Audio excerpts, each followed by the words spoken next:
안녕하십니까. 오늘 자유기업원이 2022 정책제안 책을 내놨습니다. 이 책의 저자와 함께 대한민국을 이끌 차기 정부가 어떤 정책을 펴야 할지를 함께 논의하는 자리를 갖도록 하겠습니다.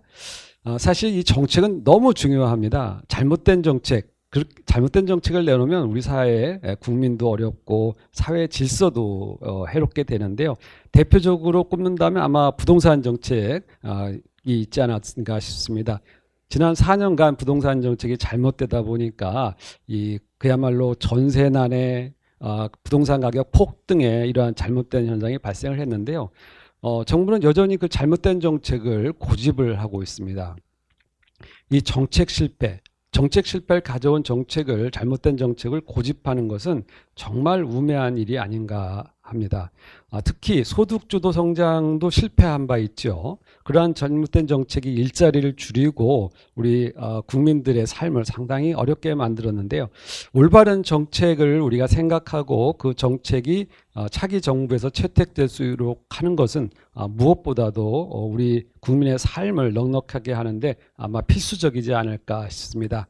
그런 차원에서 오늘 이 2022 정책 제안의 대표 저자들을 모시고서 오늘 말씀을 듣도록 하겠는데요. 한 분 한 분 아마 좋은 귀한 말씀을 하지 않을까 싶습니다. 오늘 귀한 말씀을 청해 들으면서 대한민국의 새로운 5년 아마 기대해도 좋지 않을까 싶습니다. 감사합니다.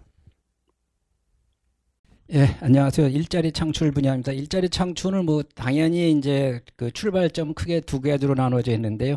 그 시장 중심의 그거 부분하고 그다음에 제도 변화를 얘기를 드렸는데, 첫 번째는 시장 부분에 대해서는 뭐니 해도 제도 개혁입니다. 제도 개혁이고 규제 개혁을 통해서 이제 여기서는 저희들 이제 포지티브에서 네거티브로 바꾸면 된다. 더 이상 정부가 관여할 거 없다. 그럼 민간이 알아서 한다라는 걸 했고요. 두 번째는 노동시장 문제입니다. 노동시장을 둘로 나눴는데요. 노동시장이 유연성 제고라는 측면이 있고 또 유연한 노동환경 시스템 둘로 나눴는데요. 노동시장 유연성은 기본적으로 이제 우리나라가 세계경제포럼 2019년요. 141개국 중에 13위인데 노동 분야에서 노사관계 협력은 130이고 정리해고 비용은 116이고 고용 및 해고 관행은 102입니다. 결국은 시장에서 퇴출을 하는 게 굉장히 어렵다는 얘기인데, 결국은 일자리를 만들어지는 데는 퇴출도 어느 정도 유연해야 된다는 차원에서 이제 노동시장의 유연성을 했고요. 두 번째는 이제 유연한 노동환경 시스템입니다. 제일 크게 세 가지를 제시하고 있는데, 최저임금 문제, 주 52시간 문제, 임금 피크제입니다.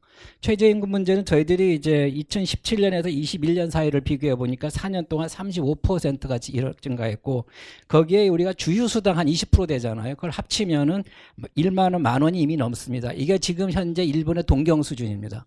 그래서 두 가지 측면인데, 빠른 속도로 올랐다, 절대 액수도 높다, 그런 측면에서 문제가 있다고 보고요. 주 52시간은 굉장히 특이한 케이스입니다. 우리나라는 2주 단위고 협상에 따라서 3개월에서 6개월 단위로 조정하게 되어 있는데, 그렇다면 우리가 원하고 있는 유럽형의 1개월씩 휴가를 갈 수가 없습니다.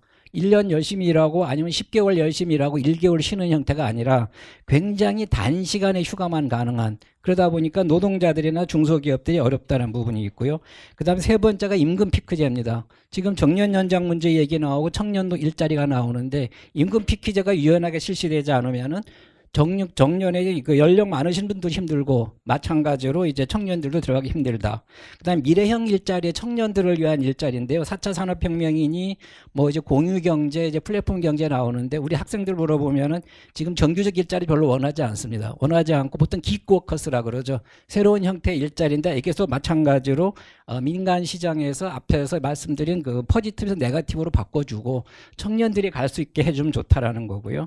그다음에 이제 제도 개편에서 우리가 그 직군별로인데, 청년층, 그다음에 여성 일자리, 그다음에 고령자층이 있는데, 청년 일자리층은 계속 말씀드리지만은 정부가 관여해서 일자리 만들기 어렵다고 봅니다. 그래서 창업이라든가 이제 제일 그 한 게 있냐면 그 소수의 직장인 있는 사람들에게 그 직장 들어간 다음에 학습하는 거를 만들어 달라는 게 굉장히 청년들의 요구사항이 많습니다. 근데 소규모 중소기업 같은 건 그게 적용이 안 된다 그러더라고요.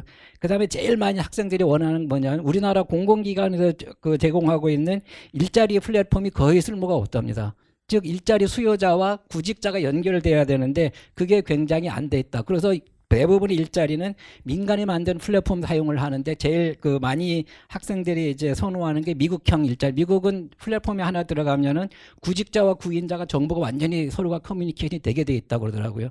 그런 식의 이제 그 정보 공유가 어렵다라는 거 있고 경력 단절 여성은 여러 가지가 있는데요. 저는 대표적으로 보면은 많이 지금 그 우리 그 몇 개 기업에서도 하고 있는데 아빠 육아 휴직 제도라는 게 이제 서유럽에서는 많이 하고 있고 국내에서도 이제 의무화되는 기업들이 있다 그러고요.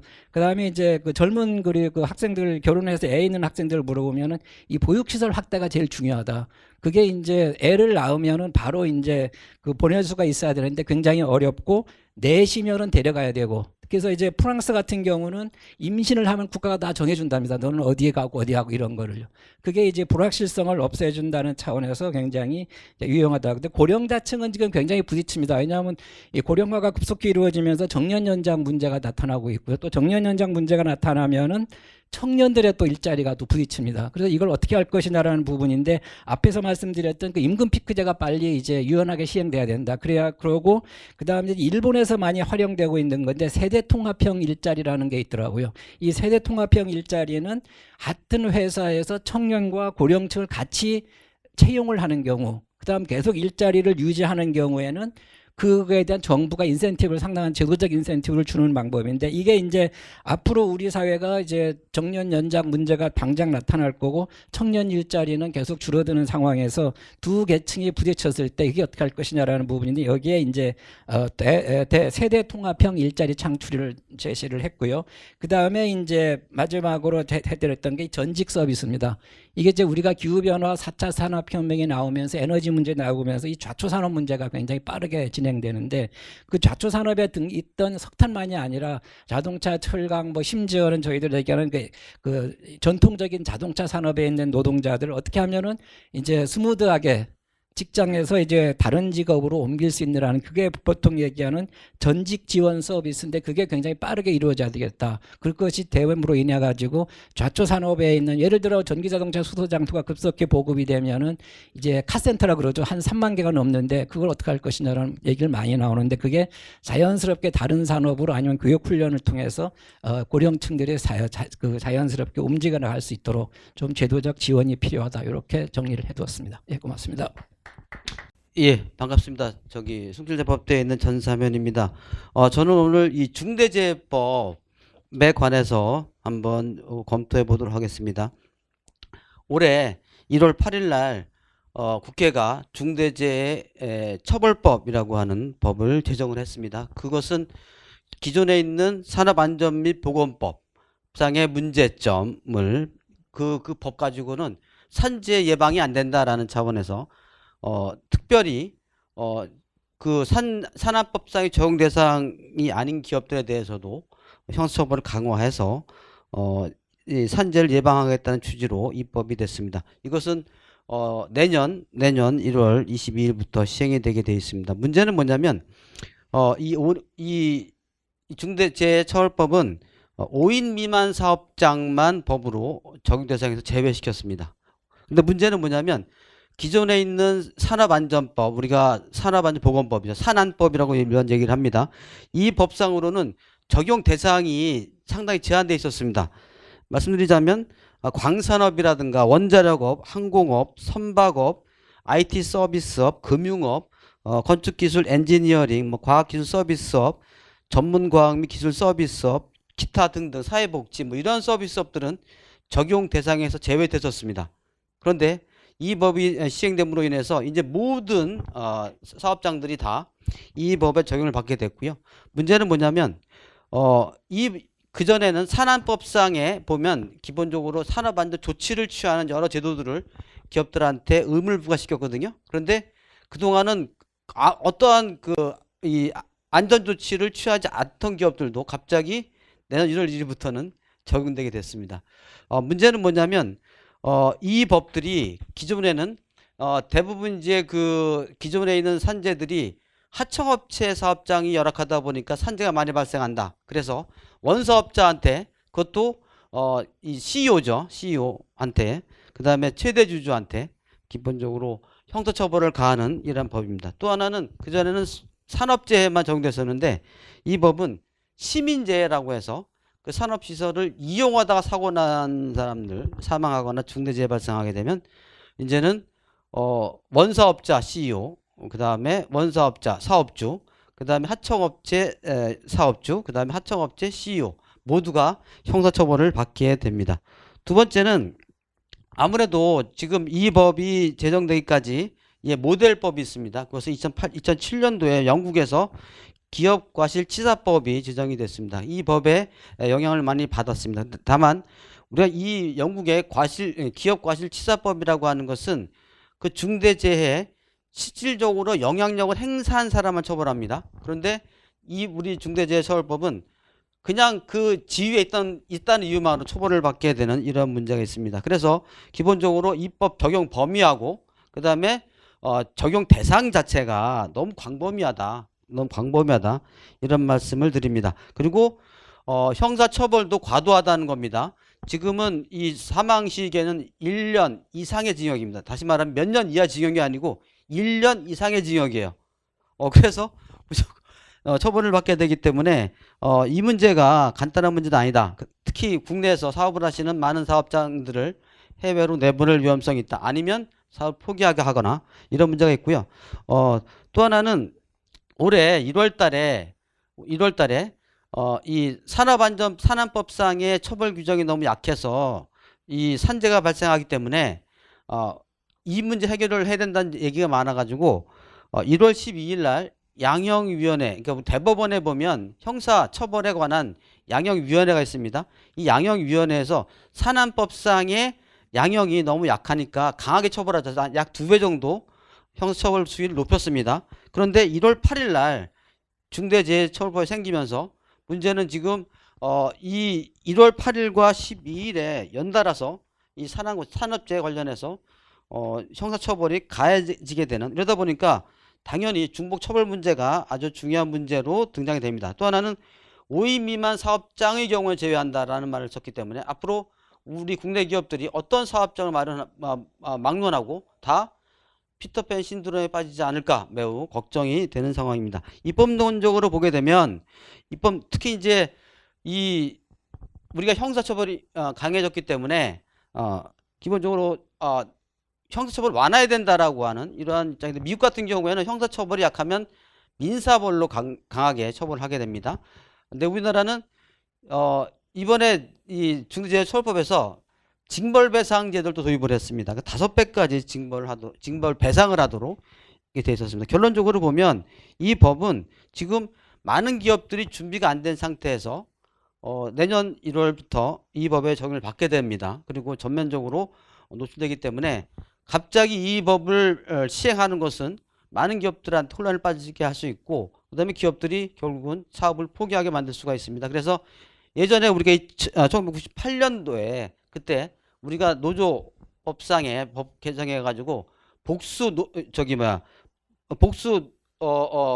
그 노동조합 문제하고 그다음에 노조 전임 임금 지급 문제를 13년 동안 부칙을 통해서 유예한 바 있습니다. 그래서 제 생각에는 좀 단기적으로는 가장 시급한 문제는 일단은 부칙을 개정해 가지고 일단은 몇 년이라도 일단 유예를 하는 것이 중요하고요. 장기적으로 볼 때는 산안법하고 그 다음에 이 중대재해처벌법을 통합화시키는 게 매우 중요하다. 그리고 통합할 때는 형사처벌 수위를 낮추고 우리가 글로벌 수준에 맞는 그러한 형사처벌 수준으로 낮추고, 그 다음에 여기에 따른 징벌배상 같은 것은 폐지하는 것이 우리가 헌법에 중복처벌금지 문제를 에도 부응할 뿐만 아니라 우리나라 국내 기업들의 이 사업 투자 출자 문제, 그다음에 해외로 유출하는 문제, 이런 문제들을 막을 수 있다고 생각됩니다. 예, 감사합니다.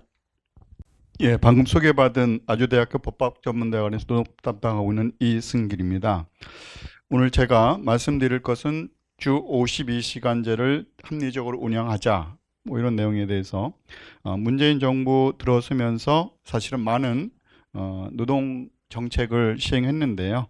특히 이제 52시간 총량 근로시간제 단축이라든가 최저임금의 급격한 인상, 또 공공부문에 있어서 비정규직의 정규직화 등을 굳세게 어떻게 보면 추진해 왔는데요. 이러한 선의 노동 정책이 결과론적으로 부배당이 돼서 경제 성장 및 고용 시장에는 부정적인 영향을 미침으로 좀 비판을 받고 있는 것 같습니다. 그래서 나름대로 개혁 정책이라고 이렇게 얘기를 했는데 역설적으로 실제로는 개혁을 막는 규제 정책이 아니었는가 이렇게 평가를 할 수 있고요. 오늘 이제 말씀드릴 근로시간 관련해서 사실 2018년 2월 달에 근로시간 법제는 굉장히 많은 변화들이 있었습니다. 그래서 그 내용들이 근로시간 단축의 적용 시기라든가 또 휴일 근로 가산 활중률 문제, 또 특별 연장 근로 등 관련 커다란 근로시간 관련을 해서 근로지권에 어떻게 보면은 근로시간에 어떤 전면적인 개정이 있었긴 했는데 그런 것들이 이제 기업에서 또는 경우에 따라서는 근로자 입장에서 연착륙을 좀 해야 되는데 이런 부분들에 대해서 섬세하지 못한 그런 부분들이 좀 있었고요. 또 하나는 이제 2020년도에 총선이 끝나고 나서 어떻게 보면 다시 그 탄력적 근로시간제라는 것을 마무리하는 차원에서 6개월 연장으로 했긴 했는데 사실은 이제 실질적인 시장에서는 한 1년 정도 단위 기간이 연장이 좀 필요했는데 그런 부분이라든가 요건들이 좀 완화해야 되는데 그런 것들도 좀 구비하지 못했던 부분들이 있고요.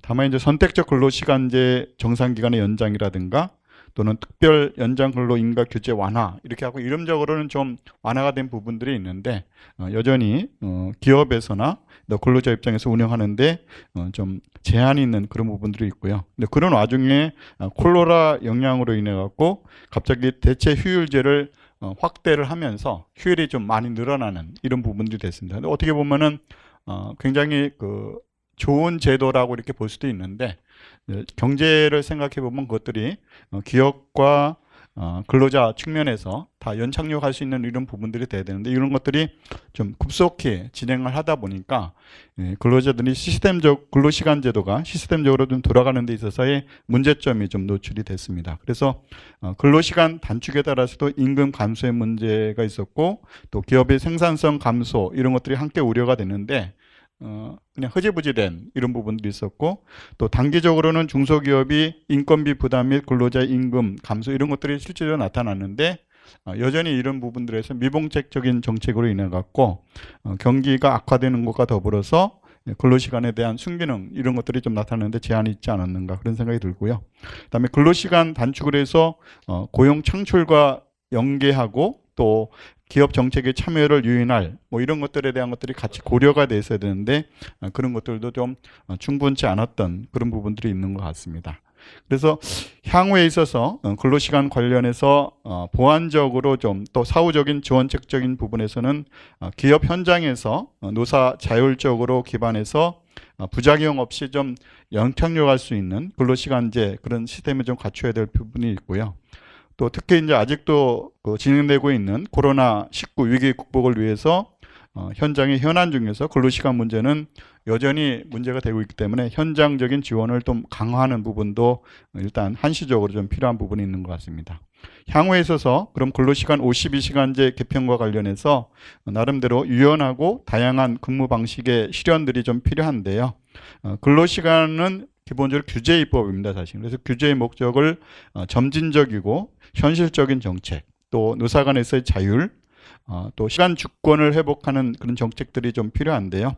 결국 이제 우리 산업 현장 내지는 일터에서 노사가 근로시간을 운영할 그 자유를 보장할 수 있는 그런 것들의 기본 방향을 설정을 해서 유연하고 다양한 근무 방식을 실현을 위해서는 나름대로 근로시간제의 재편 내지는 한국형 화이트 칼라 이그젬션 또 요즘에 많이 활성화되고 있는 원격 근무 내지는 재택 근무의 활성화 뭐 이런 것들이 좀 필요하지 않은가. 사실은 저희들이 코로나 사태로 인해 갖고 제4차 생명이라든가 디지털 기술 발전 이런 부분들에 관해서는 충분한 논의들이 좀 안 되고 있는 상황인데 향후에 어차피 환경 변화가 충분히 예상되기 때문에 근로자들은 자신의 근로시간을 어떻게 보면 일하는 방식과 관련해서 그 시간이 자기 것이라는 그런 부분에서 어떻게 보면 시간 주권 이런 부분들이 좀 회복하는 그런 의식을 갖게 하면서 근로시간 관련해서도 유연한 근무 방식을 확대를 해서 나름대로 근로시간 법제를 좀 마련해야 되겠다. 그래서 지금 많은 개정된 내용들이 있는 것 관련해서 좀 부분적일 수도 있긴 있겠지만은 재량 근로시간제 관련 같은 경우는 좀 대상의 확대를 좀 필요하고, 또 여전히 이제 중소기업이나 등등 관련해서 보면 근로시간의 특례 규정이라든가 특별 연장 근로시간제 이런 것들도 좀 재편이 필요하고요.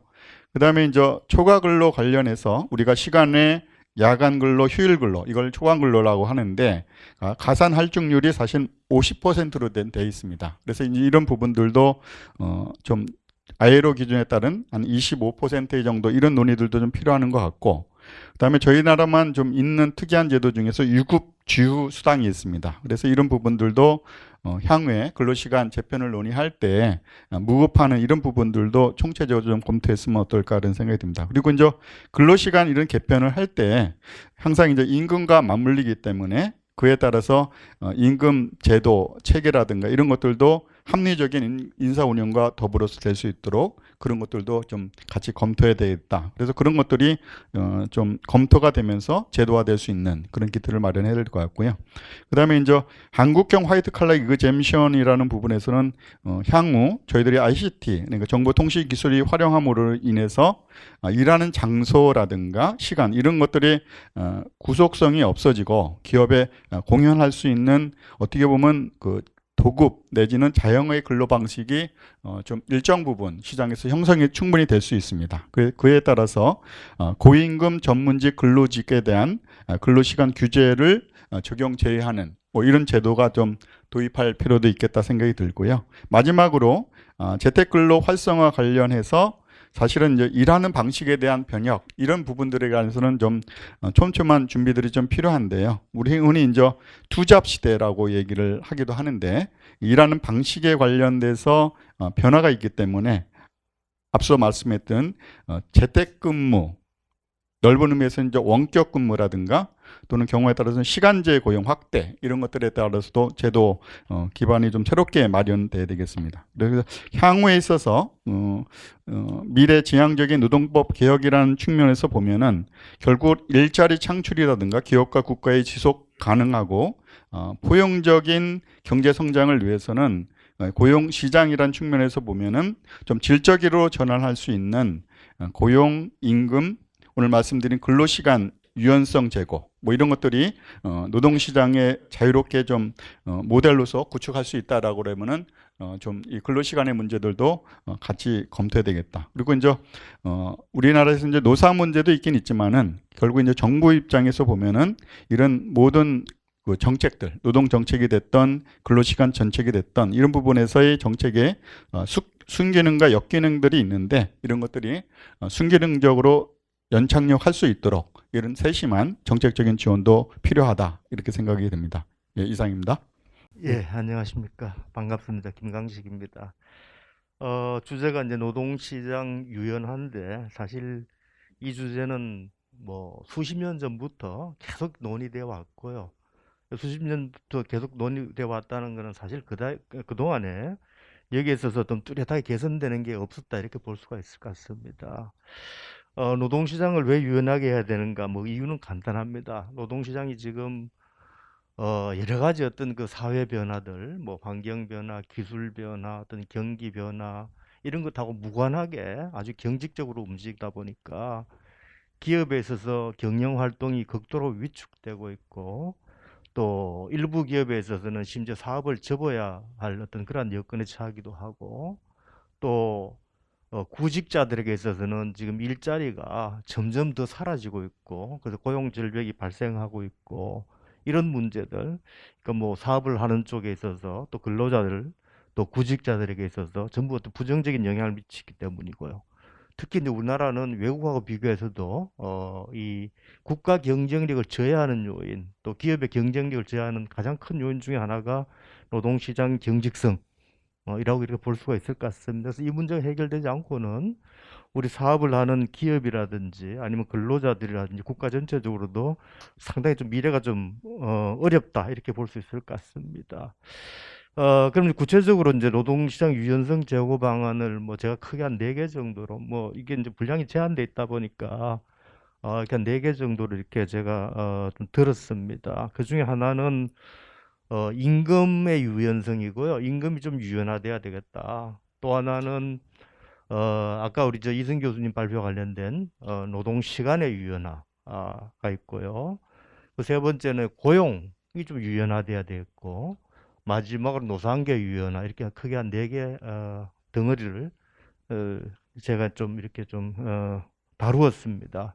우리나라 그 임금이 다 고정되어 있습니다. 기업의 성과라든지 근로자들의 능력하고 무관하게 임금이 그냥 고정되기 때문에 실제로 이게 임금이라는 건 어떻게 본다면은 어떤 변동비적 성격이 강해야 되는데, 기업을 하기 위해서는 성과가 많이 나면 임금도 많이 주고, 성과가 적으면 임금도 좀 적게 주고, 또 근로자 능력이 뛰어나면 임금이 높아야 되고, 낮으면 임금 낮아야 되는 그래야 되는데, 우리 경우에는 지금 임금 체계 자체가 연공급 체계라고 해서 호봉제 기준으로 해서 거의 대부분 자동 승급이다 보니까 뭐 임금은 사실 극도로 경직된 거고요. 이게 기업의 경쟁력이라든지 이런 데서 부정적 영향을 미치고 있고, 참고로 이제 그 우리나라 임금 체계 어떤 그 외국하고 비교하면은 한국에 있어서는 그 근속 20년 정도 되니까 초봉의 한 3배 정도 됩니다. 평균적으로 한 3배 정도 자동 승급이 그렇게 되는데, 우리 연공급 임금 체계 대표적인 국가를 일본을 드는데요. 일본 같은 경우는 1.5배입니다. 우리가 심지어 일본보다도 더 높은 거죠. 그러니까 우리 이제 회사 들어가기가 어렵지, 들어가고 나면은 사실 웬만하면은 자동적으로 임금이 이렇게 이제 보장이 되는 그런 시스템이고, 이런 시스템에서는 아까도 말씀드렸듯이 기업에 있어서도 미래가 없고, 또 구직자들에게도 일자리는 점점 더 줄어들 수밖에 없고, 그래서 임금이 결국 어떤 그 기업의 성과나 근로자들의 역량, 또 직무의 가치와 비례하는 그런 임금 체계로 바뀌어야 되고, 뭐 예를 들어 직무 중심형, 아니면 뭐 성과 어떤 중시형 임금 체계로 바뀌어야 되는데, 사실 여기 있어서 어떤 그 기득권의 어떤 저항은 뭐 굉장히 클 걸로 생각이 듭니다. 그럼에도 불구하고 우리 미래 세대를 위해서는 이에 대한 극복이 없이는 굉장히 어려울 수밖에 없다. 이제 그 아마 공공부문부터 먼저 좀 아무래도 공공부문이 그래도 좀 관리하기 쉬우니까 임금 체계를 좀 적극적으로 유연한 임금 체계로 바꾸어야 되고요.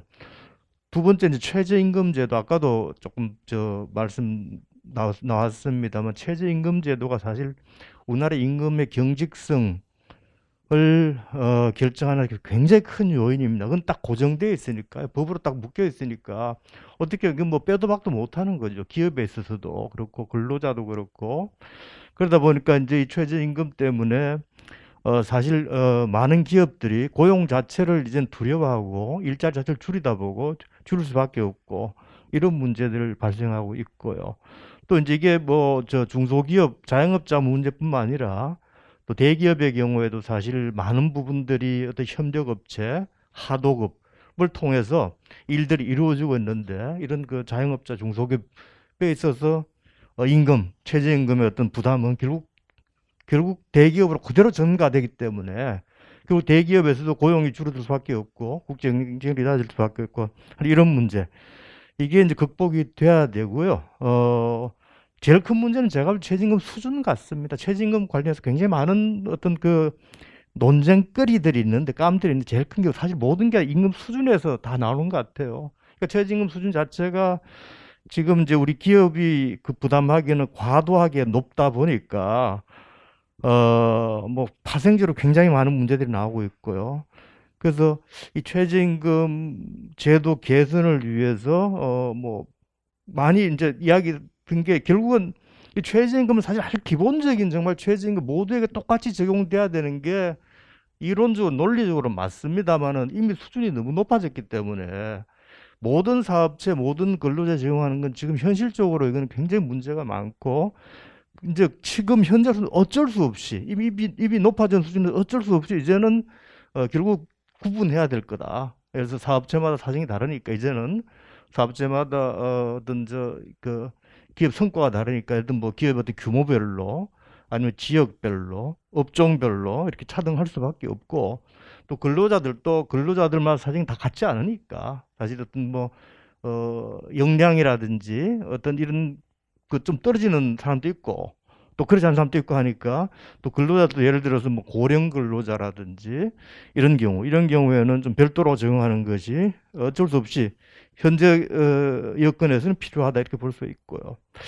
또 하나는 그 최저임금 결정 기준인데 이 결정 기준이 법에 나와 있습니다만 사실 뭐 결정 기준은 이건 뭐 형식적인 거고 실제로 이제 최저임금위원회에서 결정을 하는데 뭐 정치적 결정이죠. 사실 정치가 개입을 하는 거죠. 정치가 개입을 하는 건데 결정 기준을 아예 그냥 공식화해서 아예 그러니까 누가 하더라도 딱 답이 나오게끔 해마다 뭐 예를 들어서 이제 산업 평균 임금 인상률, 물가 상승률, 노동 생산성 이건 객관적인 지표니까 이걸 가지고 산식을 만들어서 이렇게 산식에 따라서 자동적으로 계산이 되게끔 하면 그럼 뭐 예를 들어서 금년은 뭐 2.5%, 뭐 내년은 뭐 3.0% 이런 식으로 이렇게 하는 것이 지금 현재보다는 훨씬 더 나은 방안이다. 굳이 모여서 몇 달 동안 서로 치고받고 싸우고 해봤자 그리고 또 뭐 정부의 가이드라인대로 될 수밖에 없고 이렇게 함으로써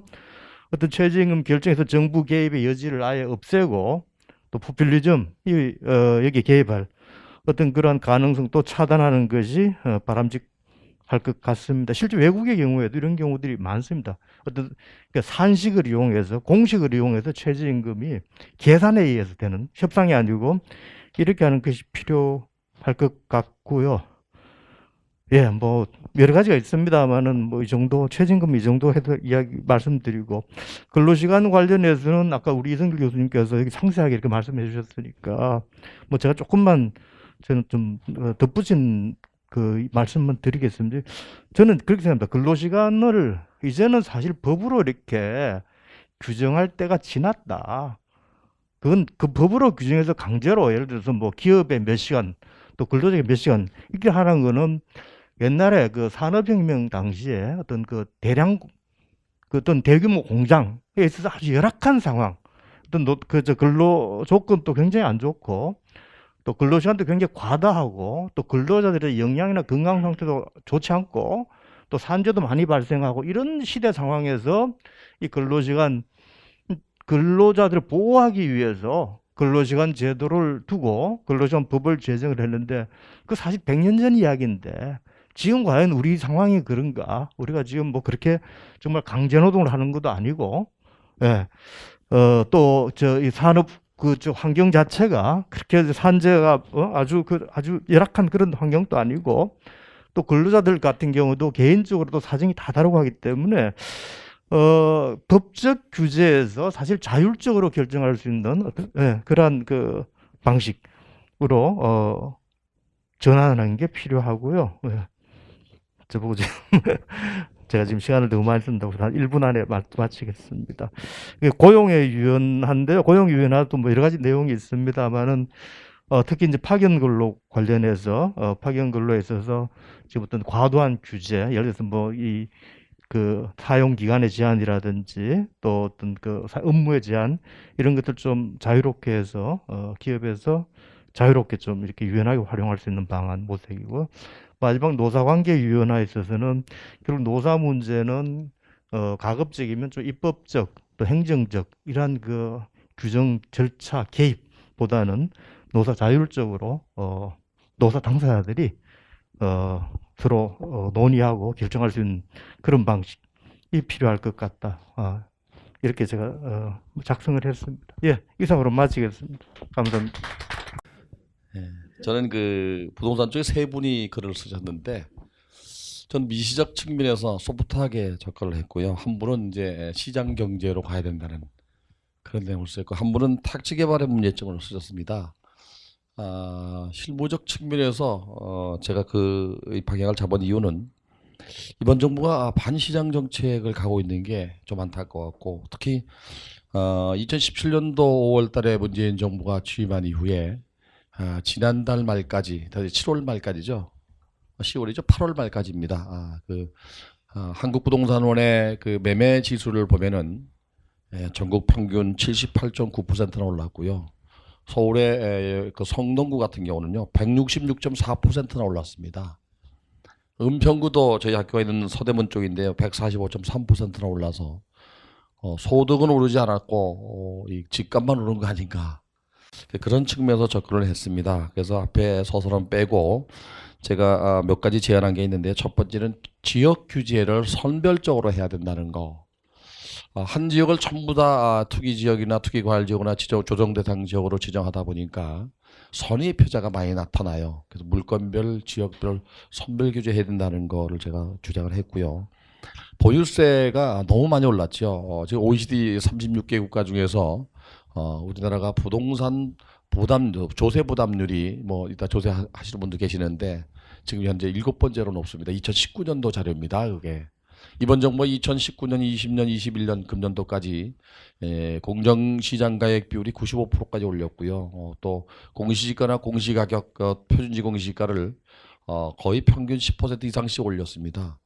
자본이득은 늘어났는데 소득은 안 늘어났거든요. 세율은 그냥 놔두고 그래서 탄력적 세율을 적용해라. 현실화라고 하는 게 부동산은 참 애매해요. 뭐가 현실화냐? 필요한 사람은 1억짜리 1억 천 주고도 사고요. 필요 없는 사람은 1억 주고 안 삽니다. 중장기적으로 서민들에게 피해가 가지 않는 그런 방향으로 했으면 좋겠다고 제가 주장을 했습니다. 그리고 특히 이제 양도세 같은 경우는 정부가 소득세로 보고 있습니다. 부동산 세금이 아니라고 보고 있기 때문에 문제예요, 이게. 근데 이걸 다 합치면은 상당히 높은 세율을 뭐 영국이 지금 제일 높습니다. 그다음에 캐나다인데 굉장히 높은 편인데 좀 중장기적으로 해라. 그다음에 이제 그 무주택자나 1주택자까지도 규제를 받고 있어요. 세계 최초 주택 구입자는 투기꾼이 아닙니다.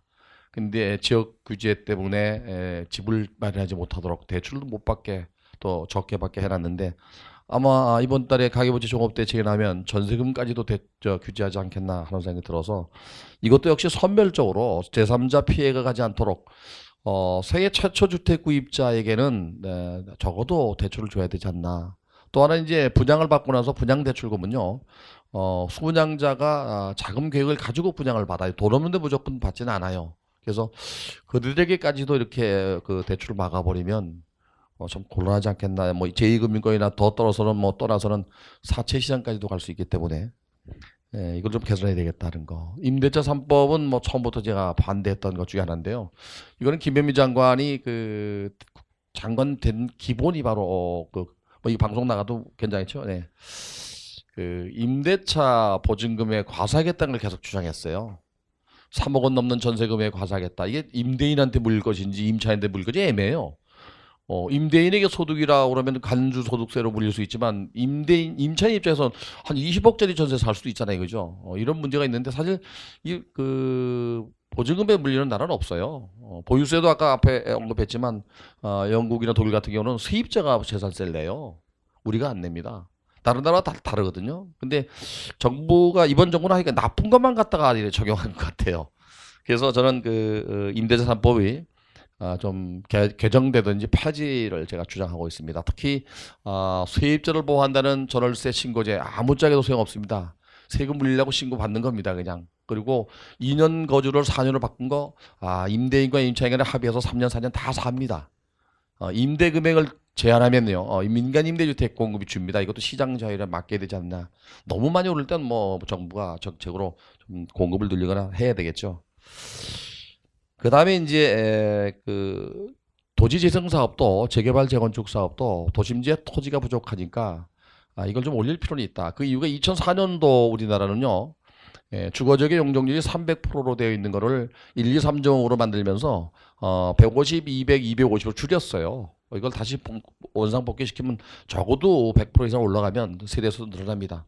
그렇게 해서 임대주택이나 공급주택을 좀 늘려야 되지 않나. 그래서 민간주도 방식으로 가는 것. 이번 정부는 공공주도형 서민주택 정책이잖아요. 이제는 민간주도형 시장경제로 가야 됩니다. 그리고 하나 이제 그 대출 규제 때문에 또 양도세 규제 때문에 다주택자가 집을 못 파는데 이것도 출구 전략을 해달라. 취득세 막아놓고 보유세 올리고 양도세 막아놨어요 지금. 이런 부분. 이거 말고도 뭐 제가 그 주택 공급 측면에서는 김현미 장관이 127만 가구 플러스 알파 변창흠 장관이 83만 6천 가구 합쳐서 210만 가구가 넘습니다. 최근에 여야 후보들이 내놓는 정책들이 이게 포함되는지 안 되는지 모릅니다. 윤석열 후보도 250만 가구가 이게 포함되는지 안 되는지 몰라서 물었더니 포함됐다고 얘기하는데 그러면 자기 주장하는 건 40만 가구밖에 안 됩니다. 또 여당의 대권 주자 중에서 또 이재명이나 이당한테 제가 물어봤더니 아직 주택 공급 정책에 대해서 이번 거 말고는 없어요. 그래서 정말 서민들이 원하는 수요자가 원하는 지역에 원하는 시기에 원하는 주택을 공급할 수 있는 정책이 필요하지 않나. 도심지에 토지가 부족하다면 일본이나 미국이나 또는 이 땅덩어리 넓은 호주나 뉴질랜드도 마찬가지인데요. 용적률 올려서 지어야 됩니다. 우리나라 높이 제한을 35층 또 250% 제한했기 때문에 저밀도로 지을 때에는 땅이 넓으면 좋은데 그렇지 못한 상황이기 때문에 주택 공급은 꾸준히 해야 된다. 주택 시장의 안정화는 두 가지입니다. 거래 시장의 안정화는 분양 물량을 늘려야 됩니다. 2년, 3년, 4년, 5년 후에 분양하더라도 소분양자가 주택을 분양받으면 매매 시장에 뛰어들지 않아요. 기다리면 됩니다. 근데 전월세 시장의 안정화는요. 당장 들어갈 집이 있어야 됩니다. 대출 규제를 해버리면은 아파트에 살던 사람들이 연립 다세대로 가고 그것도 안 되면은 더 외곽으로 밀려납니다. 그것도 안 되면 이제 그 아파트가 아닌 비아파트 부분을 매입하게 됩니다. 그래서 그런 부분도 좀 강구해야 되지 않느냐. 규제가 능사는 아니다. 그리고 정책을 정부가 시장을 끌고 가는 정책은 아니다. 시장에 맡기는 정책이 필요하다. 이번 정부는 수요 공급 법칙을 따른 게 아니라 역수요 공급 법칙을 따른 거 아닌가. 차기 정부는 시장 경제를 중심으로 자본주의 시장 경제를 중심으로 수요자가 원하고 국민이 원하고 국가가 원하는 방향 그런 방향으로 정책을 짜야 되지 않나 생각이 듭니다. 감사합니다. 저는 여화여대 환경공학과에 있는 박석순입니다.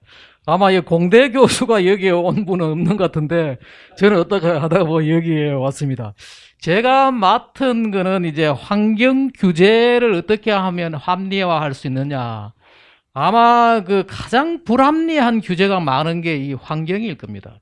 그 이유가 뭔가 하면은 이 환경은 잘 아시겠지만은 모든 사람들한테 직접적인 마시는 공기, 먹는 물, 직접적인 이 피해를 주고 또 하나의 독특한 속성이 뭔가 하면은 남 탓하기가 아주 좋은 그러한 속성이 있습니다. 공기가 나쁘면은 자기보다도 또 물이 강해 물이 썩으면은 자기는 아무것도 잘못이 없는데 남이 다 기업체가 그렇고 이런 남 탓하기 아주 좋은 속성이 있고 여기다가 또 뭔가 하면 언론이 아주 이게 과장 보도를 합니다.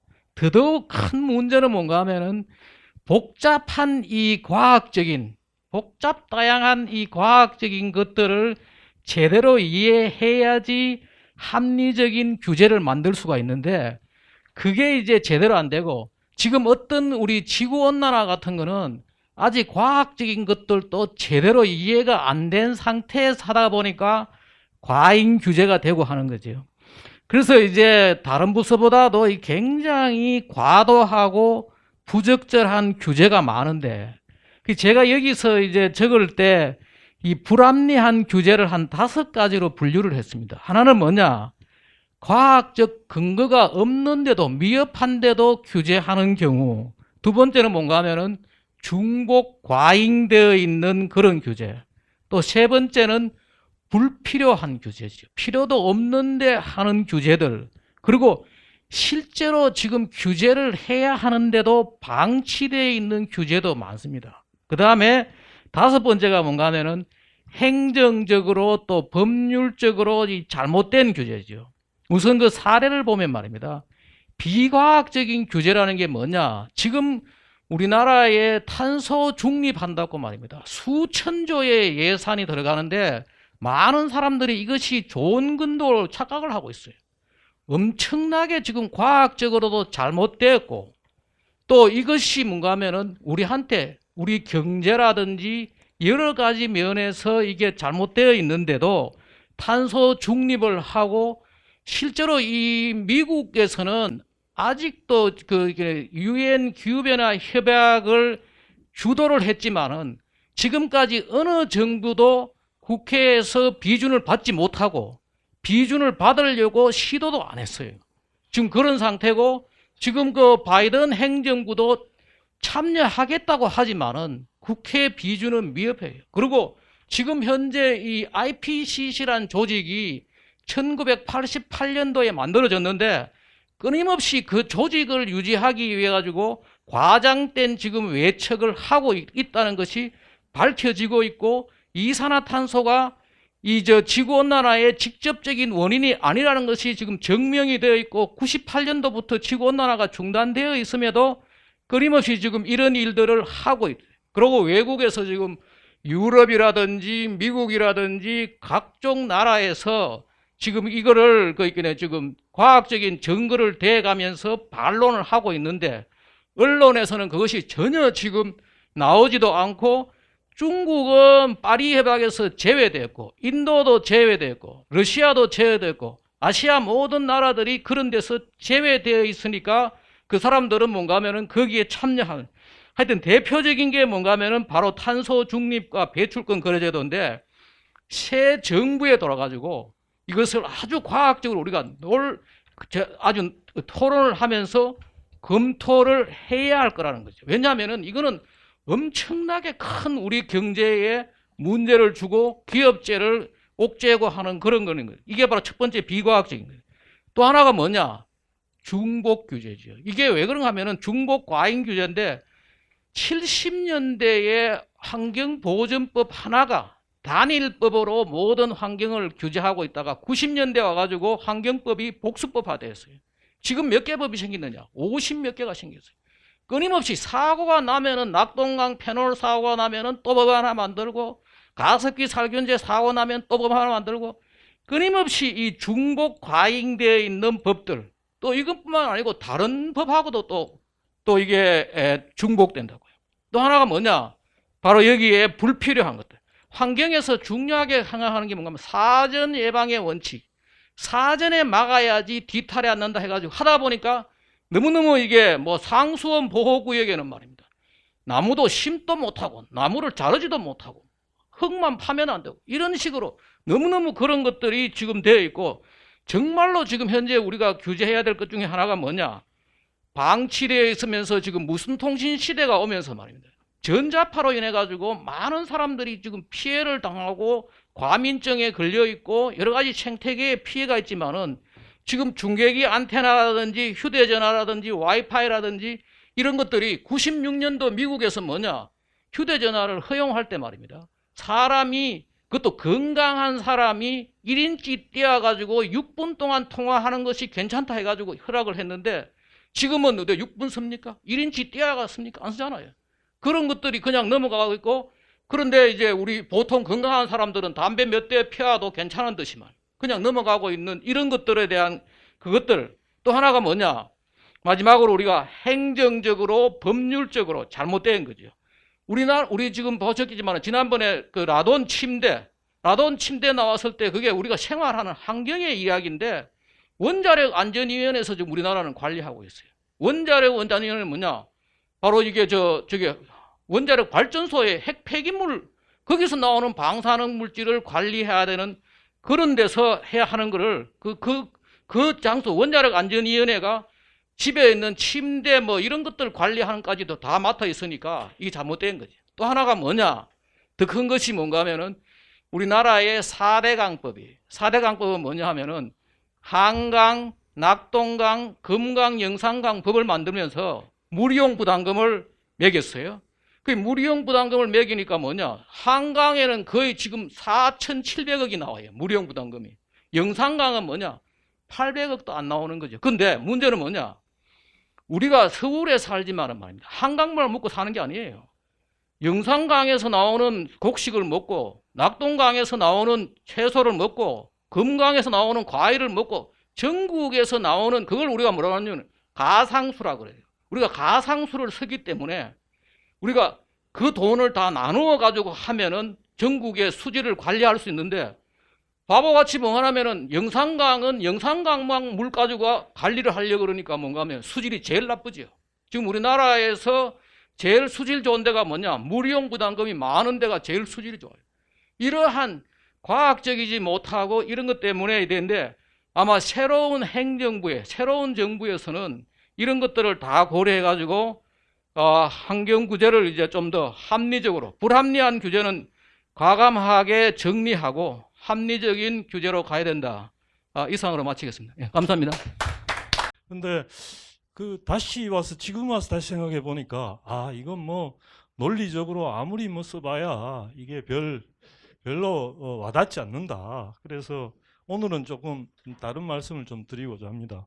먼저 공기업이란 게 사실 뭐 오늘 신문에도 조선일보에도 나왔습니다만은 뭐 세금 먹는 하마 100조 먹었다고 오늘 또 나왔고, 또 뭐 흔히 또 철밥통이니 뭐 이런 말도 합니다. 그래서 시장에서 재화나 서비스를 팔 수 있다는 의미에서는 기업이지만, 특별히 그 정부의 관리나 가격이나 이런 결정에서부터 서비스 이런데 감독을 받고, 동시에 그 재정이 나빠졌을 때는 정부가 재정 보전을 해주는 그런 것들을 보통 공기업이라고 하는데요. 이게 이제 아까 말씀드렸듯이 철밥통이란 말이 있듯이, 흔히 이제 소비자들 혹은 수요자들한테 봉사하기보다는 이제 자기들 안정적 지위, 그 다음에 더 많은 권한 뭐 이런 걸 자꾸 추구하다 보니까 흔히 이제 철밥통이니 뭐 이런 말을 합니다. 그리고 적자도 쌓이기 쉽고, 그래서 그런 것 때문에 이제 공기업 개혁이란 말을 많이 하는데, 사실 이번 정부 들어와서는 그런 말도 많이 사라졌어요. 그러다 보니까 과거에 좀비 공기업들 구조 조정하라고 말했던 게 무색할 정도로 지금 뭐 100조 먹는 뭐 세금 먹는 하마가 됐다는 이야기가 나올 정도가 돼버렸는데요. 그래서 이게 이제 근본적인 왜 이렇게 되냐를 따지고 보면 결국은 이제 퇴출 압력이 없다는 거죠. 그래서 우리가 이제 시장에서 기업들이 간섭하지 않아도 잘 되는, 알아서 잘하는 중요한 이유 중에 하나가 소비자들에게 잘 봉사할수록 선택을 받고, 그래서 더 많은, 말하자면 생산을 할 수 있는 기회를 얻고 이런 식이 되기 때문에 소비자들한테 선택을 받지 못하는 순간 도태되는데, 이게 이제 공기업은 그렇지 않다는 성격 때문에 이제 문제가 되는데, 그러다 보니까 사실 뭐 가장 그 근본적인 해결책은 공기업에서 공짜를 떼어내고 기업처럼 운영되도록 만들어주고, 그 다음에 거기에 특히나 주인이 있도록, 주인이 없으면 또다시 정부가 마음대로 휘저을 수 있기 때문에, 이번에 뭐 한전 같은 경우에도 주식이 상장되지만, 시장에 거래가 되지만 실질적 주인이 없는 상태다 보니까 정부가 마음대로 좌지우지 해버리고 이사회도 뭐 엉터리고 뭐 그렇지 않았습니까? 그런 문제가 있었듯이 주인이 있는 이제 민영화, 그러니까 그렇게 하는 것이 가장 바람직하다. 뭐 이거는 뭐 많은 사람들이 하는 이야기입니다. 이게 그래서 그러나 이게 이제 그렇다 하더라도 이게 우리가 이제 반드시 인정해야 될 것은 그렇게 가는 길은 쉽지 않다.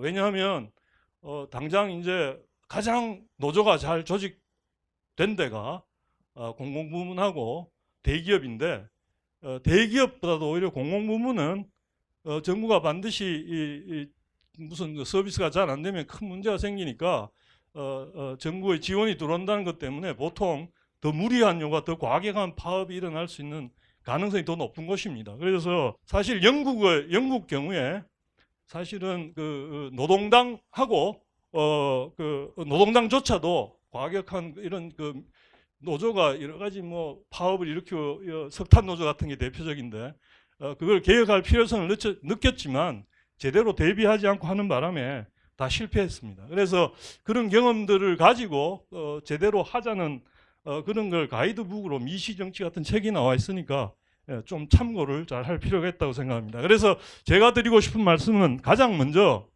공기업 개혁팀을 만들어라. 그래서 그걸 갖다 하나의 성공 사례를 잘 만드는 게 무엇보다 중요하다. 그래서 사람들이 실제로 이게 이렇게 하는 게 더 좋다.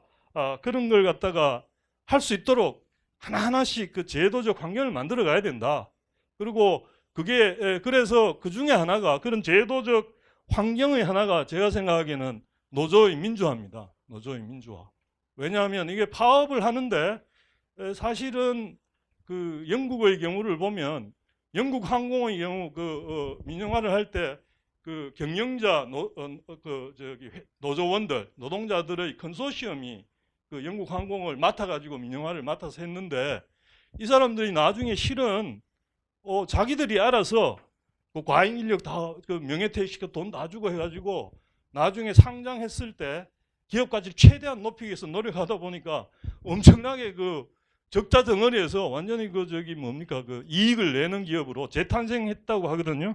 그래서 그런 점에서 이걸 갖다가 민영화를 할 때 일단 노조가 민주화되도록 파업을 선호하는 게 아니라 노동자에게 진짜 도움이 되는 방향의 변화가 있으면 받아들일 수 있도록 그렇게 하는 노조의 민주화가 필요하고 그 속에는 뭐 여러 가지 내용이 포함되겠습니다. 회계라든가 등등 여러 가지가 그다음에 투표, 파업 결의라든가 여러 가지가 있겠습니다만 자세한 내용은 생략하고 또 이와 동시에 그 홍보를 적극적으로 해서 예를 들면 아니 이거 굉장히 중요한 국가적으로 중요한 사업인데 외국에 넘어갈 수 있다. 그랬을 때는 황금줄을 도입한다든가 거기에 대응하는 홍보를 해서 이래서 별 걱정할 필요가 없다든가 이런 걸 해줄 필요가 있다. 그리고 그런 말씀을 드리고 그다음에 민영화도 실은 이게 우리가 얼마 전에 그 대장동 개발 거기서 봤습니다마는 이게 예를 들어서 그린벨트로 묶었다가 그걸 풀면서 엄청난 이득이 나올 수 있죠. 그거 마찬가지로 공기업이었던 것 갖다가 누군가에게 넘겨주면서 그게 굉장한 그 말하자면 일종의 큰 그 수익이 날 수 있는 어떤 사업이 될 수 있습니다. 그러다 보니까 이걸 예컨대 과거 뭐 구소련이 이제 공산에서 벗어나면서 그런 것들을 많이 했는데 그 와중에 뭐 자기 유력 정치인이 뭐 누구 자기 친구한테 어디를 맡겨서 뭐 하게 한다든가 충분히 그런 일이 일어날 수 있기 때문에 이걸 갖다가 굉장히 섬세하게 잘 케이스 바이 케이스 잘 해야 되고 그 공감을 얻는 방향으로 잘 해야 되기 때문에 이걸 이제 이런 쪽에 관심을 기울일 필요가 있다는 거고요. 또 하나는 이게 이제 사람들이 아주 익숙하고 경험하지 않은 것에 대한 익숙한 것에 대해서 찬성을 하고 경험해 보지 않은 것에 대해서 두려움을 갖습니다. 그래서 아무리 이 민영화의 아이디어가 좋다고 하더라도 아주 그 생각이 강구한 그런 분야에서는 바로 민영화를 하기보다는 다른 선택할 기회를 주는 예를 들면 건강보험 같으면 한국의 건강보험이 세계에서 가장 좋다는 소리를 하는 사람 많이 들었습니다. 그리고 실제 그런 생각을 지식인 계층에서도 많이 하고 있는 것 같고요. 그래서 이런 경우에는 예를 들면 건강보험에 납입하는 그 돈의 일부를 자기가 권리로서 그걸 선택하는 게 아니라 다른 보험들을 선택할 기회를 열어준다든가 하는 방법으로 점증적으로 어떤 다른 식을 갈 수 있는 길을 갖다가 열어주는 게 매우 중요하다고 생각합니다. 그래서 아무튼 이게 이제 결국 우리가 아무리 뭐 어떤 것들이 이론적으로 좋다고 말해도 실제로 경험해 보지 않으면 모른다는 점에서 만약에 이런 공기업 민영화라든가 이런 쪽에 공기업 개혁에 정말 한번 뜻이 있다면 아까 제가 강조드린 것처럼 하나의 계속 그 제도적인 환경을 만들어 가고 국민들 설득하고 대응하고 할 수 있는 그런 어떤 팀을 꾸려서 그리고 그 팀은 뭐 반드시 새로운 팀일 필요도 없고 지금 할 일 없이 그냥 거기서 이름만 무슨 이름만 붙이고 있는 기구도 많이 있습니다. 그래서 그것들을 잘 활용하면 얼마든지 가능한 게 아닌가 그런 생각을 합니다. 이상입니다.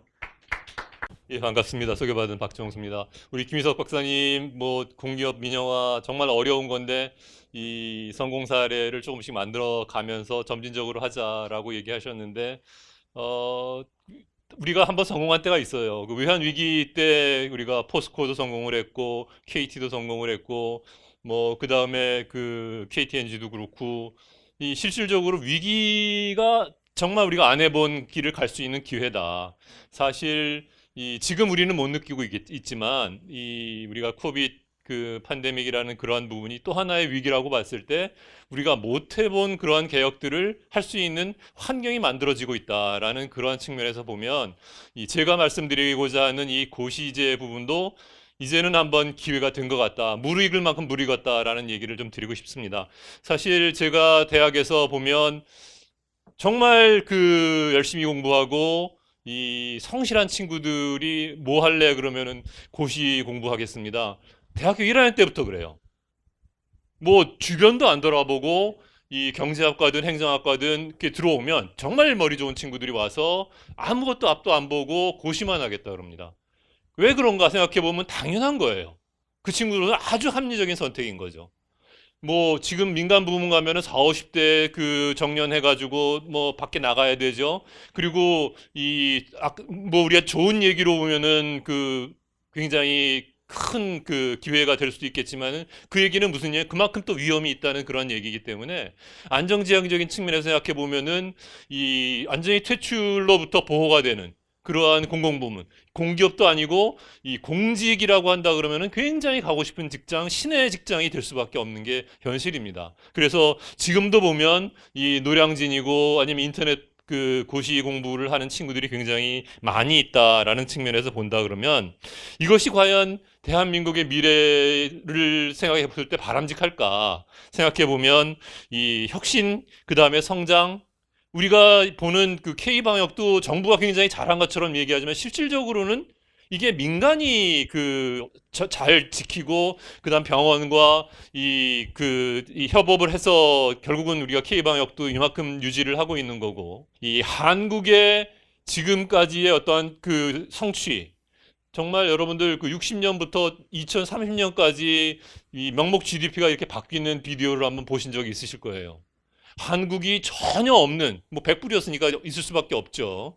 그러다가 이제 이 탑 10까지 지금 올라오는 이러한 부분이 과연 이것이 이 관료들의 힘이었겠는가라고 생각을 하면은 이게 1980년대까지는 관료들의 그 기획력이 굉장히 기능을 했지만 이 2000년대 이후부터는 민간의 힘이고 오히려 공공부문의 규제가 발목을 잡고 있는 그런 부분이다. 따라서 이제는 이 공무원들을 충원하는 방식도 좀 다시 한번 생각을 해봐야 되겠다라는 측면에서 이 고시제도를 좀 들여다볼 필요가 있다라고 생각을 합니다.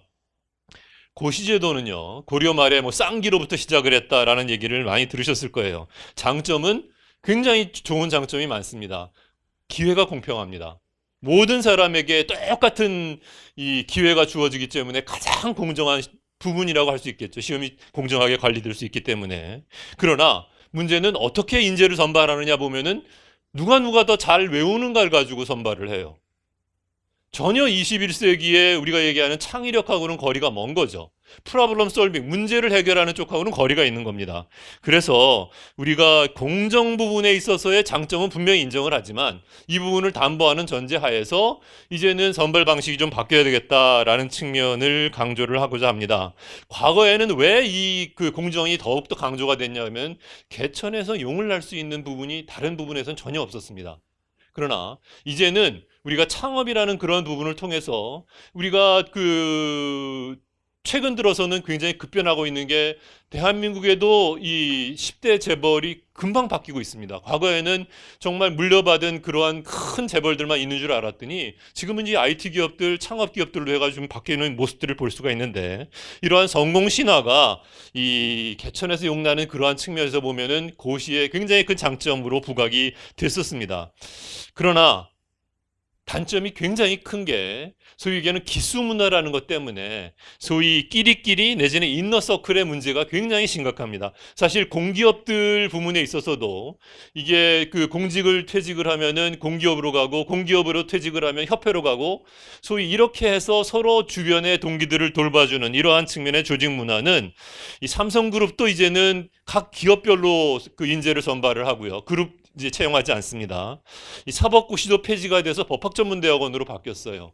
외무고시도 폐지가 돼서 국립외교원 시스템으로 바뀌었습니다. 따라서 이와 같은 국가 단일 시험 제도는 더 이상 이 기능할 환경이 아니다라는 측면에서 두 가지의 접근 방법으로 우리가 개선 방안을 생각을 해보는데 근본적으로는 공직 전반에 직위분류제가 도입이 되어야 됩니다. 이제는 이 소위 한 번의 시험으로서 이 5급 그 사무관을 바로 달게 해서 그 동기들이 끝까지 이제 은퇴할 때까지 이 소위 얘기해서 원클릭 그 좀 더 좋은 자리로 갔다가 한 계급 승진하고 그렇게 해서 결국 그 최고 고위까지 올라가게 하는 그러한 일반 공무원 중심의 계급제 가지고는 우리가 21세기의 그 다양한 그러한 문제를 현장의 문제를 풀지 못한다. 따라서 공직 전반에 직위분류제가 도입이 되고 소위 인사혁신처가 모든 부처의 공무원들을 뽑을 것이 아니라 각 부처마다 이 우리가 인사 기능들이 있어서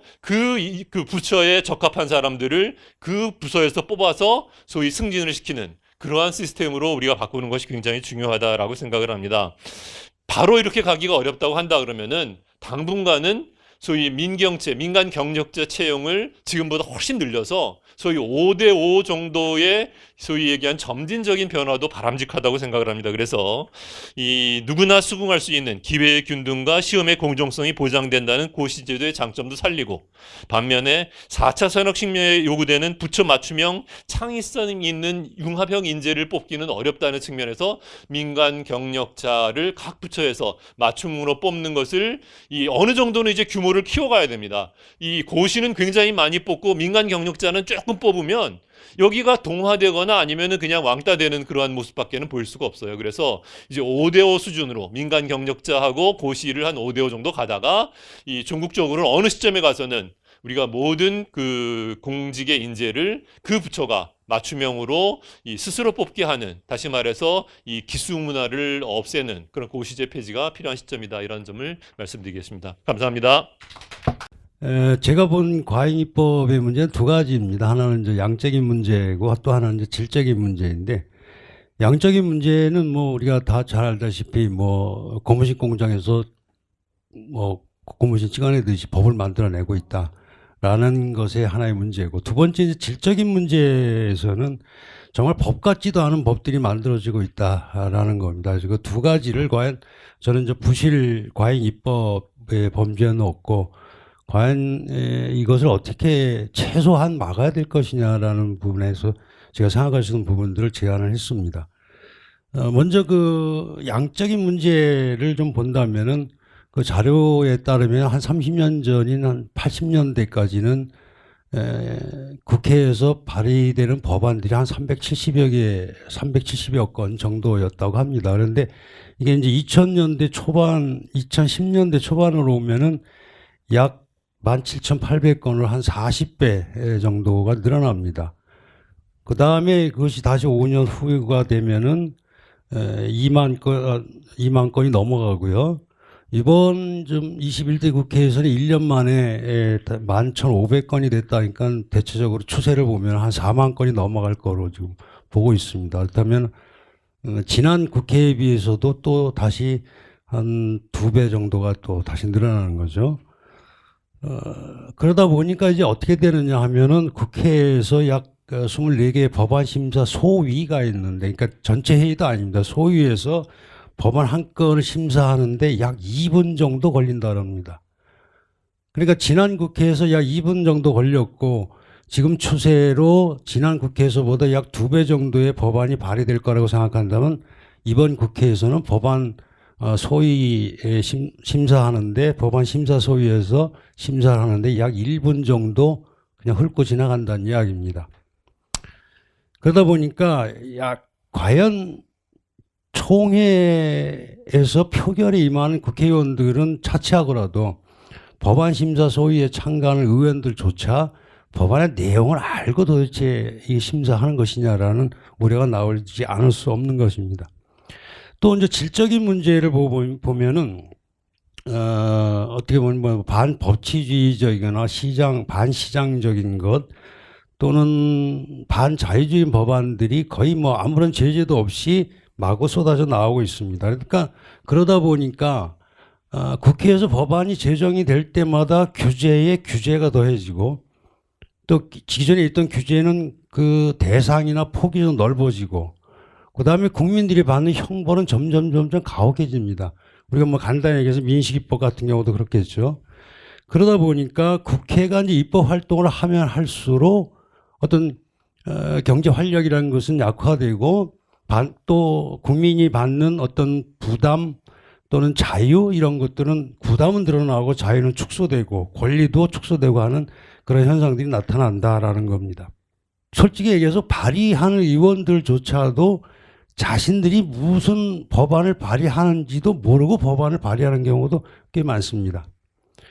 한두 가지 예를 들자면 이렇습니다. 예를 들어 민식이법을 발의한 의원이 있습니다. 그런데 그 의원이 민식이법이 살짝 좀 야 이게 너무 문제되는 거 아니냐라고 해가지고 그 의원한테 물어보니까 자기도 이 법안을 발의했는데 이게 통과될 줄 몰랐답니다. 그런데 통과돼서 자기도 놀랬고 빨리 개정돼야 합니다라고 이야기를 합니다. 그다음에 우리가 또 잘 아는 그 김영란법 같은 경우도 마찬가지입니다. 이게 92.3%의 절대적인 지지를 받고 통과가 됐는데 굉장히 서슬시퍼렇게 출발을 했죠. 그런데 이 법도 사실은 모든 대부분의 의원들이 이 법이 통과되면 안 된다는 것을 알고 있었다 그럽니다. 이 법 자체가 상당히 문제가 많다. 따라서 이렇게 통과되면 안 된다는 걸 알고 있었음에도 불구하고 만약에 이 김영란법에 대해서 반대를 하면 부패를 눈 감는 또는 부패를 옹호하는 세력으로 몰리는 게 아니냐라고 그런 오해를 받을까 싶어서 다 손들고 찬성을 했다는 겁니다. 자, 법이 이렇게 통과가 되고 나니까 김영란법을 보듯이 매번 뭐라 그럴까요? 뭐 추석 또는 설날 이럴 때 선물 금액을 어느 정도로 해야 되느냐 두고 논란이 일 정도로 저 우스운 법이 되었겠죠. 그럼 법이 법으로서 역할을 제대로 하려면 어떻게 될 것이냐라는 것은 우리가 잘 아는 어떤 법치, 법의 지배 이런 것들에 맞는 법이 쉽게 얘기해서 법다운 법이 만들어져야 되는데 거기까지는 그렇게 못한다 하더라도 최소한 법이 자신들이 만드는 법이 어떤 법인지 어떤 내용의 법인지는 좀 알고 좀 하자. 그리고 조금 더 신중하게 법안을 발의하고 표결에 임하자라는 의미에서 몇 가지 제안을 했습니다. 그 한 가지는 지금 뭐 국회에서 논의가 됐다가 안 됐다 하는 부분입니다만 그 사전입법 영향평가제도를 도입해서 조금 더 신중하게 처음부터 조사를 하고 법안 발의를 하자라는 것이고요. 두 번째는 그 규제 사전 검토서를 내고 그다음에 법안심사 소위에서 규제 영향 평가를 꼭 거치도록 하자라는 겁니다. 이것은 뭐 지금 국회에서도 논의를 했다가 또 사라졌다가 다시 나왔다 하는 부분인데 이것도 도입을 했으면 좋겠다는 거고 또 하나 세 번째로는 법안 실명제라고 제가 이름을 붙였습니다만 법안을 제안하는 사람의 이름을 반드시 붙여서 부르자라는 겁니다. 예를 들어 민식이법을 보면은 민식이법이 굉장히 문제가 많다는 법인데 그거를 발의한 사람 누가 그걸 발의했는지 모릅니다. 최소한 김영란법 같이 이 법이 정말 문제가 많은 법이라면 그 문제가 많은 법을 누가 발의했는지 최소한 우리가 알자. 그런다면 아마 의원들이 조금 더 신중하게 법안 발의를 하지 않겠느냐라는 겁니다. 네 번째는 법안 낭독회라는 거를 하자라는 겁니다. 이게 법안을 발의하면 이것이 뭐 5페이지가 되든 1000페이지가 되든 총회에서 반드시 한 번 낭독을 하고 표결에 임하도록 하자라는 이야기입니다.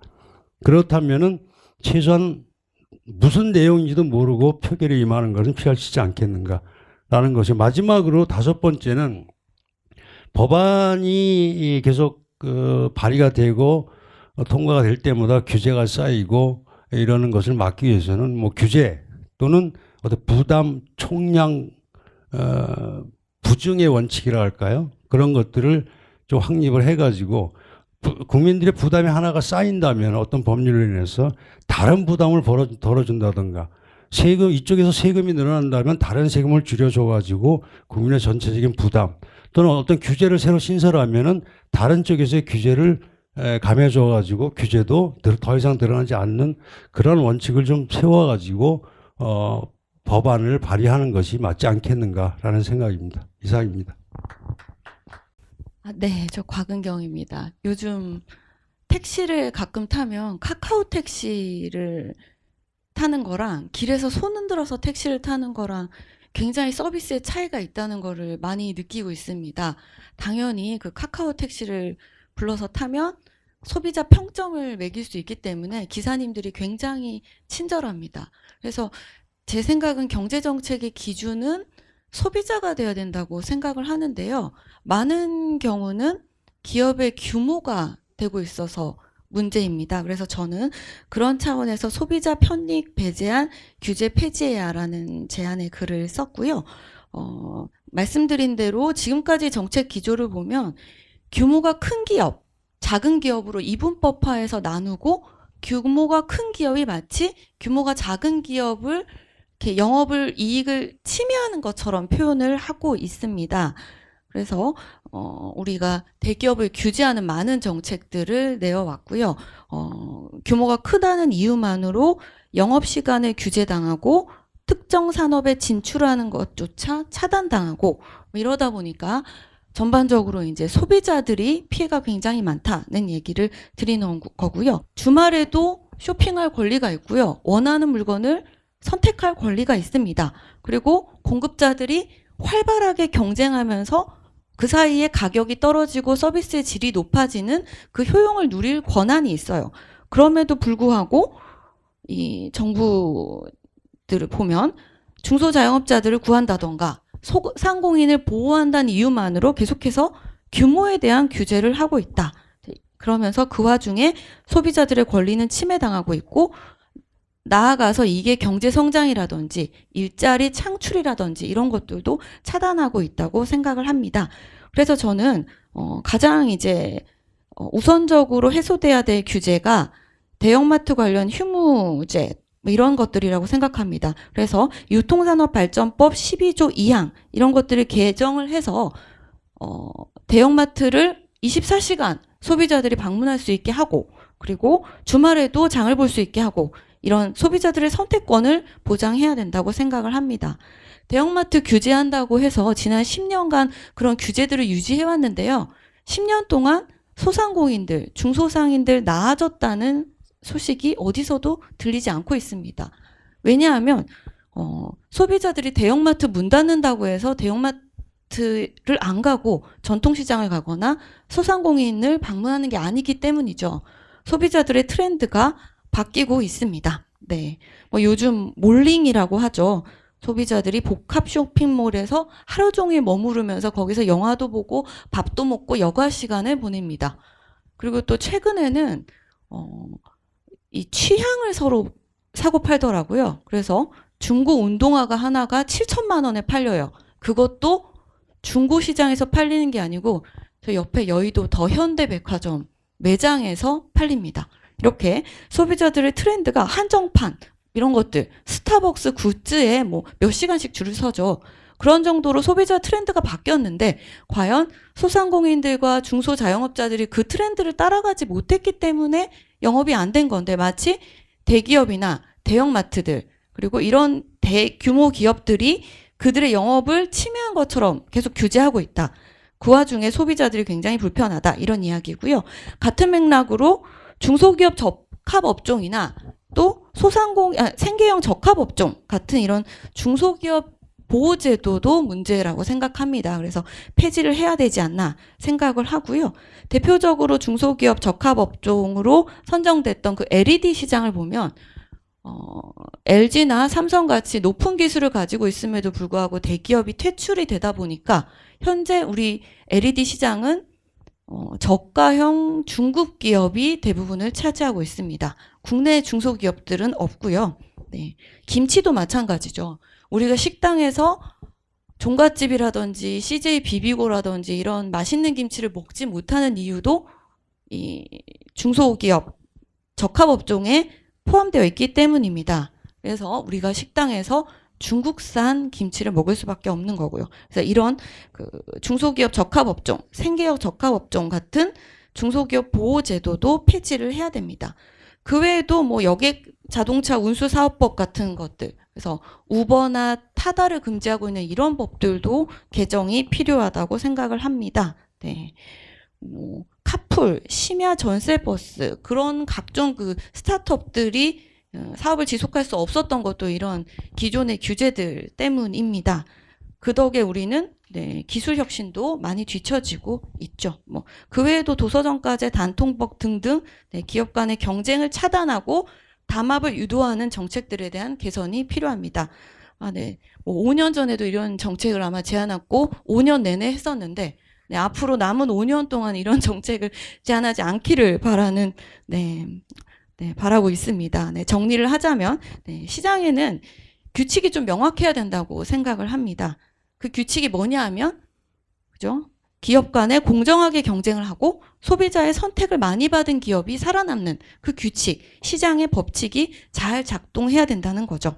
작다고 영업이 어렵다고 자꾸만 공정한 게임을 룰을 깨다 보면 결과적으로 소상공인도 보호하지 못하고 경제도 발전되지 못하고 그 사이에 일자리 창출도 어렵다고 생각을 합니다. 그래서 기업의 규모에 따라서 무조건적으로 규제하는 이 법규들 정비하고 혁신적인 기업들이 서로 경쟁하고 소비자들은 그 와중에 마음껏 선택할 수 있도록 그래서 소비자의 후생이 높아질 수 있고 또 기업의 경쟁력이 높아지면서 경제도 성장하고 일자리도 창출되기를 바랍니다.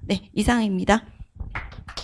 미디어 분야가 굉장히 좀 광범위합니다. 신문, 출판, 방송, 통신, 인터넷까지 포괄하고 있고 담당 부서도 문화체육관광부, 방송통신위원회, 정보통신과학기술 으로 이렇게 나눠져 있어가지고 범위가 굉장히 방대해서 내용은 제가 기재한 내용들을 주제별로 간략하게 서술을 했는데 전체적으로 그 주제만 간단하게 방향만 제가 말씀을 드리고 배경을 미디어 정책이 얼마나 중요한가는 그 배경 설명을 좀 오늘은 말씀을 드리겠습니다. 미디어를 접근할 때 일단 제도로서의 미디어라는 측면을 좀 볼 필요가 있습니다. 최근 그 이슈가 된 그 언론중재법 과정에서 아주 관가된 측면이 그 부분인데요. 이게 문정권 자체가 이제 어떤 정책 실현하는 데서 항상 방향성을 보면은 이게 피해자, 가해자 이런 논리로 나눠가지고 어떻게 피해를 구제할까 이런 측면으로 많이 접근하다 보니까 이제 제도적인 면을 굉장히 많이 도외시하는 경우가 많은데 언론 미디어라는 거는 단순히 상업적 회사라는 지위에 있는 것만이 아니라 표현의 자유, 언론의 자유에 기반한 헌법상 어떤 그 국가 제도의 하나라고 할 수 있겠습니다. 그러니까 언론으로서 미디어라는 거는 어떤 의제를 설정하고 여론을 향도해가지고 어떤 견제와 균형을 이제 이루어가는 하나의 국가 제도의 하나입니다. 그래서 우리가 미디어 정책을 바라볼 때는 이게 어떤 규제라든가 지능 요 측면만 볼 것이 아니라 이런 제도, 국가 제도라는 측면을 이제 결국 간과해서는 아니 되겠습니다. 우리 미디어 지금 법제가 6공화국 들어가지고 한 90년대에서 2000년대에 걸쳐가지고 만들어졌는데 사실 그 물리적 기반이라는 것이 5공화국 초 80년대에 완성이 된 겁니다. 그때 이제 언론규범법 하에서 언론중재위원회가 생기고 KBS, MBC, 연합통신 같은 방송통신 시스템들이 그때 구축됐습니다. 90년대에 들어가지고 인터넷 기반으로 해가지고 정보통신 미디어가 생기고 2000년대로 가지고는 소위 플랫폼, 옛날에 신문이나 방송이 플랫폼이었다면 인터넷의 어떤 포털이 이제 플랫폼으로 변화가 됐고 또 2010년대 이후에 있어가지고 미디어가 콘텐츠를 중심으로 해가지고 완전 산업이 재편이 됩니다. 2020년대 최근에 와가지고 이제 또 데이터 시대로 또 전환하는 그런 과정에 있는데 그래서 종래 신문, 방송, 정보통신 미디어 이런 것들이 어떤 개별 법 안에서의 규제되는 상황에서 이제 미디어가 융합이 되기 때문에 미디어 개념 자체가 새로 정립이 돼야 되고 거기에 따라서 미디어 법 체계가 새로 만들어야 되는 그런 시점입니다. 그래서 사실 이제 정책 방해라는 것이 이제 크게 두 개로 본다면 이러한 융합된 미디어 시대에 있어서 미디어 개념이 무엇이고 어떻게 법 체계를 정비할 것인가라는 문제가 하나 있고 두 번째는 레가시 미디어, 그러니까 신문, 방송 같은 그 과거의 미디어들의 구조를 어떻게 개선할 것인가라는 두 가지 과제가 실질적인 과제입니다. 그런데 사실 대표적인 그 규제법인 방송법 체제하에 있는 그 방송 시스템을 보면은 KBS와 MBC 문제에서도 보듯이 경쟁력도 상실하고 또 신뢰성도 상실하고 또 공정력에 대해서 불신을 받고 있는 그런 공영방송이 단지 공영방송이라는 이유만으로 어떤 제도 개선 그런 요구를 어떤 면제되는 그런 상황이고 종래 자율적 영역으로서 또 저널리즘의 기본인 신문 같은 경우에서는 이게 신문이 그 방송한테 그 어떤 그 주도권을 좀 넘겨준 이후에 있어가지고 지능의 영역으로 지금 넘어갔거든요. 그래서 소위 그 법 이름도 신문진흥법으로 되어 있는데 이게 최근에 이제 정보광고법 이후에 있어서는 그 정보 광고에 의존하는 경우라든가 해가지고 독립성과 공정성의 뭐 의문을 제기하는 등 그런 문제들이 보여지고 있습니다. 그래서 이런 그 방송이라든가 신문 같은 대표적인 레거시 미디어를 보면 이게 그 제도 개선이 요구됨에도 불구하고 과거에 안주하는 그 경향을 볼 수가 있습니다. 그래서 이런 제도 개선이 있어야 되는데 종래 그 미디어 정책의 그 과거 수년간의 그 경향을 보면 미디어 변화 상황에 따라 가지고 소위 가짜 뉴스 논란으로 나타나는 그 유튜브 규제 뭐 이런 규제 시도 쪽으로 가게 됐고 그게 좀 지나치다 보니까 그것이 규제가 기존 언론까지 퍼져서 소위 최근에 그 언론중재법 파동까지 났습니다. 그러니까 무슨 얘기냐면 변화하는 환경에 대해 가지고 어떤 그 규제로 대응하는 그런 경향이 있고요.